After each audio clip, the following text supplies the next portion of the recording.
প্রিয় দর্শক আসসালামু আলাইকুম। আপনারা সবাই কেমন আছেন? আশা করি আল্লাহর রহমতে আপনারা অনেক ভালো আছেন। বন্ধুরা দেখতে পাচ্ছেন আমি আপনাদের মাঝে একটি ওষুধি গাছের শিকড় নিয়ে হাজির হয়েছি। বন্ধুরা এই ওষুধি গাছের শিকড়টি এতই কার্যকরী যে যারা স্ত্রীর সাথে দীর্ঘ সময় সহবাস করতে পারেন না, স্ত্রীর সাথে সহবাস করতে গেলেই আপনাদের 2 থেকে 3 মিনিটের মধ্যে আপনাদের মাল বের হয়ে যায়, স্ত্রীর কাছে একজন দুর্বল পুরুষ বন্ধুরা, তাদের জন্য আজকে আমি এই ওষুধি গাছের শিকড়টি নিয়ে হাজির হয়েছি। এই ওষুধি গাছের শিকড়টি যদি আপনাদের কোমরে ধারণ করে তারপর যদি আপনার স্ত্রীর সাথে আপনি সহবাস করেন, তাহলে আপনার স্ত্রীর সাথে আপনি টানা 50 থেকে 60 মিনিটের মতো সহবাস করতে পারবেন। আপনি যত স্পিডে সহবাস করেন না কেন আপনাদের 50 থেকে 60 মিনিটের আগে আপনাদের মাল বের হবে না।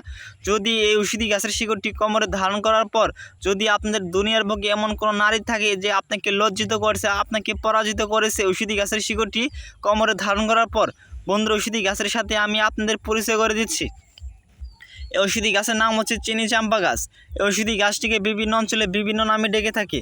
বন্ধুরা আপনাদের অঞ্চলে ওষুধি গাছটিকে কী নামে ডেকে থাকে অবশ্যই বন্ধুরা কমেন্টে জানিয়ে দিবেন।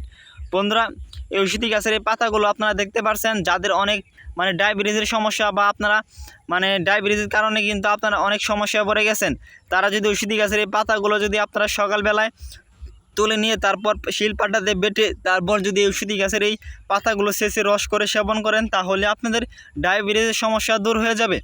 আর বন্ধুরা ওষুধি গাছের নাম হচ্ছে চিনি চাম্পা গাছ। ওষুধি গাছটিকে আপনাদের অঞ্চলে কী নামে ডেকে থাকে বন্ধুরা অবশ্যই আপনারা কমেন্টে জানিয়ে দিবেন। বন্ধুরা ওষুধি গাছটিকে আপনারা কোথায় পাবেন? ওষুধি গাছটিকে যদি আপনারা একটু ভালোভাবে খোঁজ করে দেখেন, তাহলে কিন্তু ওষুধি গাছটিকে আপনারা বিভিন্ন রাস্তাঘাট, বিভিন্ন জঙ্গল বা কোনো সবজি ক্ষেতের আশেপাশে আপনারা ওষুধি গাছটিকে পেয়ে যাবেন। বন্ধুরা ওষুধি গাছটিকে আপনাদের তুলে নিতে হবে। বন্ধুরা এই ওষুধি গাছের এই শিকড়গুলো আপনারা কীভাবে আপনাদের কোমরে ধারণ করবেন তা আমি আপনাদের বিস্তারিত নিয়মটি বলে দিচ্ছি। আপনারা কিন্তু অনেকে আছেন যে বিভিন্ন ওষুধপাতি গাছগাছালি আপনারা ব্যবহার করে থাকেন বা সেবন করে থাকেন, কিন্তু আপনারা সঠিক নিয়মে ব্যবহার করেন না বলে আপনারা কোনো কার্যকারিতা পান না। বন্ধুরা অবশ্যই আমি আপনাদের যে নিয়মে বলে দেব সেই নিয়মে আপনারা ওষুধি গাছের শিকড়টি কোমরে ধারণ করবেন, তাহলে 100% কার্যকারিতা পেয়ে যাবেন। তাহলে আমাদের সম্পূর্ণ ভিডিওটি আপনাদের অবশ্যই দেখতে হবে। বন্ধুরা ওষুধি গাছের শিকড়টি আপনাদের তুলে নিতে হবে শনিবার অথবা মঙ্গলবার দিন। এই ওষুধি গাছটিকে তোলার জন্য একজন হাকিম, একজন গুরুজির কাছে আপনাদের অনুমতি নিতে হবে।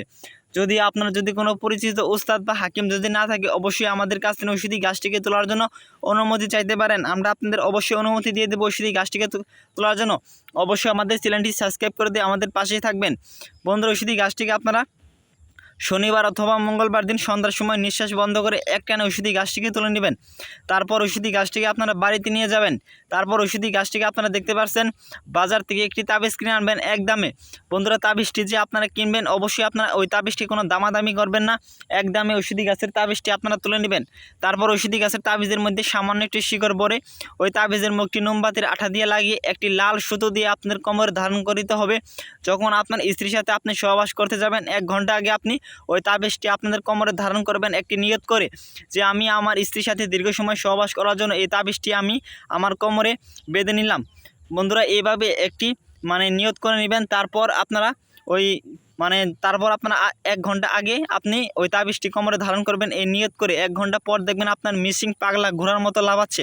তখন যদি আপনার স্ত্রীর সাথে আপনি সহবাস করেন, তাহলে আপনার স্ত্রীর সাথে আপনি টানা 50 থেকে 60 মিনিটের মতো সহবাস করতে পারবেন। যদি কোনো রোগী বলতে পারেন যে ওষুধি গাছের শিকড়টি আমাদের কোমরে ধারণ করার পর আমরা কোনো কার্যকারিতা পাই নাই, অবশ্যই আমরা আমাদের কবিরাজ চিকিৎসা ছেড়ে দেবো। বন্ধুরা আমাদের ভিডিওটি যদি আপনাদের একটু ভালো লেগে থাকে অবশ্যই আমাদের চ্যানেলটি সাবস্ক্রাইব করে দিয়ে আমাদের সাথে থাকবেন। ধন্যবাদ সবাইকে।